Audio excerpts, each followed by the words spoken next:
Panorama group, जो सोचता है वो करता है। आपके अपने सपनों का आशियाना।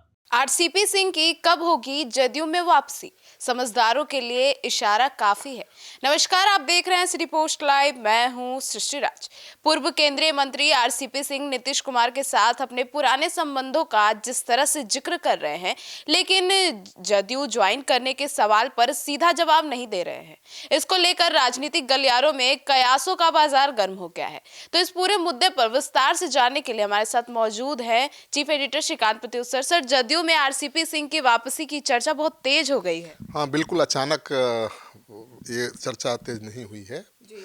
चुनाव के बाद से ही चर्चा चल रही थी, लेकिन अब ज़्यादा चर्चा हो रही है। बिहार की सियासत में कयासों का बाजार वैसे भी गर्म है कि 14 जनवरी के बाद बहुत बड़ा खेल होने वाला है। और इस बीच आरसीपी सिंह के जेडीयू में वापसी की खबर काफ़ी राजनीतिक गलियारे में जोर पकड़े हुए है। तो पूर्व केंद्रीय मंत्री और जेडीयू के कभी बेहद प्रभावशाली नेता रहे हैं आरसीपी सिंह, और एक सार्वजनिक कार्यक्रम में गए थे चूड़ादही के भोज में, जहां पर मुख्यमंत्री नीतीश कुमार भी पहुंचे थे। तो दोनों की साथ तस्वीर तो नहीं सामने आई है, लेकिन जेडीयू में वापसी को लेकर जब उनसे सवाल किया गया तो उन्होंने न हामी भरी और न ही इनकार किया। बस इतना कहा कि आपको पता चलेगा। दरअसल राजनीति में ऐसे अधूरे जवाब अक्सर पूरे संकेत माने जाते हैं। अगर उनको नहीं जेडीयू में जाना होता तो साफ कह देते कि नहीं जाना है, ये अटकलें अफवाह हैं। लेकिन उन्होंने कहा कि आपको पता चल जाएगा, मतलब खिचड़ी तो पक रही है।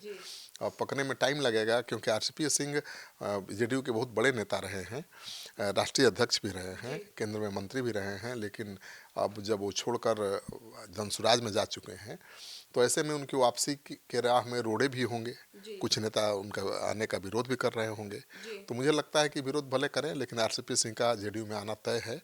समय लगेगा और कभी भी ये हकीकत में बदल सकता है। जी सर, वे वापसी को लेकर आरसीपी सिंह साफ साफ जवाब नहीं दे रहे हैं, लेकिन अपने रिश्ते नीतीश कुमार के साथ लगातार याद दिला रहे हैं। बिल्कुल, उनके नीतीश कुमार के और उनके बीच क्या रिश्ते रहे उसकी याद उन्होंने दिलाई।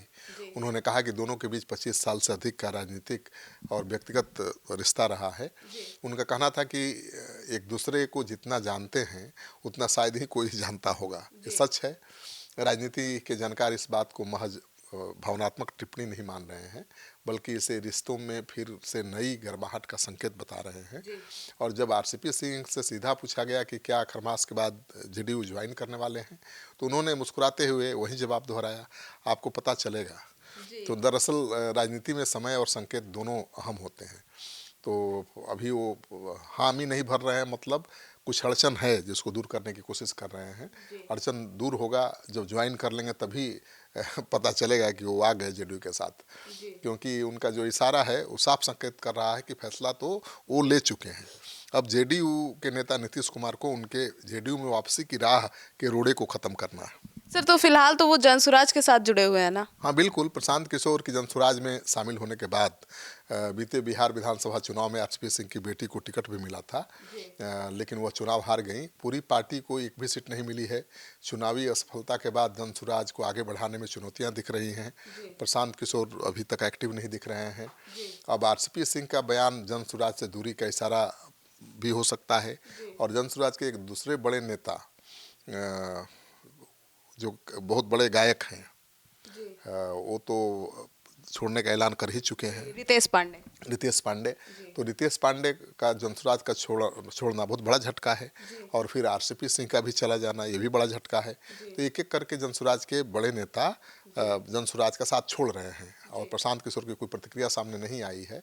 तो जनसुराज का जो खाता नहीं खुला, इस वजह से ये भगदड़ मची है। और ये संकेत देता है कि जनसुराज के आगे का जो सफ़र है बड़ा कठिन होने वाला है। सर, लेकिन आरसीपी सिंह की ये जो वापसी है जदयू में, इसको अहम क्यों माना जा रहा है? तो आरसीपी सिंह कभी जेडीयू के सबसे मजबूत स्तंभों में से एक थे भाई। संगठन से लेकर रणनीति तक उनकी पकड़ मानी जाती थी। जेडीयू के संगठन को खड़ा करने में बहुत अहम भूमिका निभाई थी। बाद में मतभेदों के चलते पार्टी से अलग हो गए थे। इसके बाद वह बीजेपी में शामिल हो गए, बाद में जनसुराज के साथ हो गए।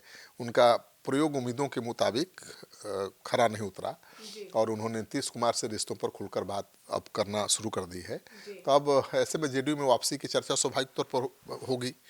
मुझे लगता है कि वो आ जाएंगे, क्योंकि अब ललन सिंह ने जब जेडीयू छोड़ा था तो कितनी आग उगलते थे, बहुत नीतीश कुमार के खिलाफ बोलते थे, लेकिन फिर भी उनकी वापसी हुई। तो ललन सिंह और आरसीपी सिंह के रिश्ते नीतीश कुमार के साथ ऐसे हैं जो कभी ख़त्म नहीं हो सकते हैं। मुझे लगता है कि फिर से उनकी वापसी होगी। सर, तो बिहार की सियासत में क्या बदल सकता है?